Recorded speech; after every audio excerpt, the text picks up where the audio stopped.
अंचल और सीओ के यहाँ चक्कर लगा लगाकर आप परेशान हो चुके हैं, आपका चप्पल जूता घिस चुका है, तो आपके लिए बहुत बड़ी खुशखबरी है। अब आपको अंचल में सीओ के यहाँ, कर्मचारी के यहाँ चक्कर लगाने की जरूरत नहीं है। अगर आपको अपने बाप दादा वाला जमीन, अपने पूर्वजों की जमीन को अपने नाम पर करवाना है, तो फिर राजस्व कर्मचारी आपके घर पर आएंगे और उसको करके जाएंगे।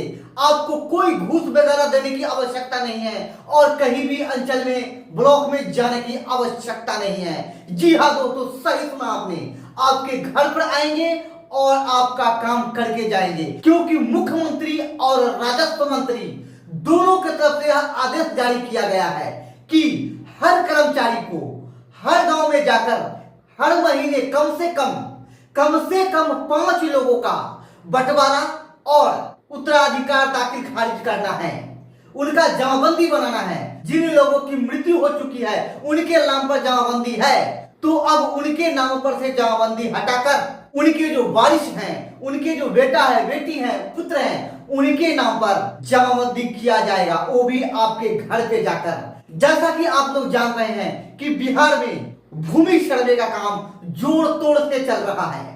अगर जमाबंदी अपडेट नहीं होगा तो फिर यहाँ पे बहुत बड़ी दिक्कतें आ सकती है। ऐसे में भूमि सर्वे करना आसान नहीं होगा, तो सरकार का यह बहुत बढ़िया कदम है।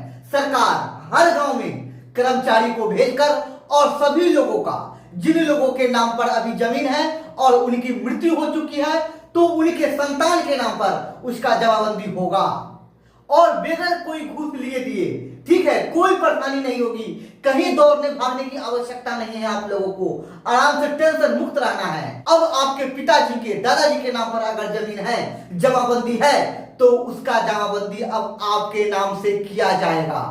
ऐसा होने से आप लोगों को या फिर सभी लोगों को, अगर सभी लोगों के नाम पर अपना अपना जमाबंदी कायम हो जाएगा, तो फिर इससे विवाद में बहुत कमी आएगा। बहुत सारे लड़ाई झगड़े, केस मुकदमे ऐसे चुटकी में निपट जाएंगे, बहुत ही आसान हो जाएगा। लोगों का झगड़ा सुलझ जाएगा, लोगों का विवाद सुलझ जाएगा और शांति, चैन, अमन होगा, ठीक है। अब राजस्व कर्मचारी को पता कैसे चलेगा कि जिनके नाम से जमाबंदी है वो जीवित हैं या उनकी मृत्यु हो चुकी है?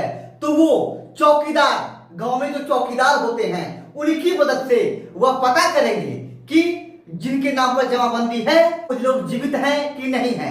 क्योंकि जानते हैं आप कि राजस्व कर्मचारी के पास आपका हर डॉक्यूमेंट्स है और उस डॉक्यूमेंट्स के माध्यम से उस गांव का जो चौकीदार होगा उसको भेजा जाएगा, उससे पता किया जाएगा कि यह व्यक्ति जीवित है या नहीं है, ठीक है। और पूरी छानबीन के बाद आपका जमाबंदी किया जाएगा। अगर आपके दादाजी के नाम पर जमाबंदी है, आपकी दादाजी की मृत्यु हो चुकी है, या फिर आपके पिताजी के नाम पर जमाबंदी है, उनकी मृत्यु हो चुकी है, तो फिर सभी भाइयों में जितने भी भाई हैं, ठीक है, या फिर आपके पिताजी जीवित हैं, आपके दादाजी के नाम पर जमाबंदी है। अगर आपके पिताजी 4 भाई हैं और दादाजी की मृत्यु हो चुकी है, तो चारों भाई में बंटवारा करने के बाद सभी के नाम पर जमाबंदी किया जाएगा, ठीक है। तो कैसा लगा आप लोगों को यह जानकारी? अगर यह जानकारी आप लोगों को अच्छा लगा तो लाइक कर दीजिए, चैनल पे अगर नए हैं तो चैनल को सब्सक्राइब कर लीजिए और बेल आइकन दबा लीजिए, आने वाला हर वीडियो का नोटिफिकेशन आपको मिलता रहे, ठीक है। तो फिर मिलते हैं अगले वीडियो में, तब तक के लिए धन्यवाद।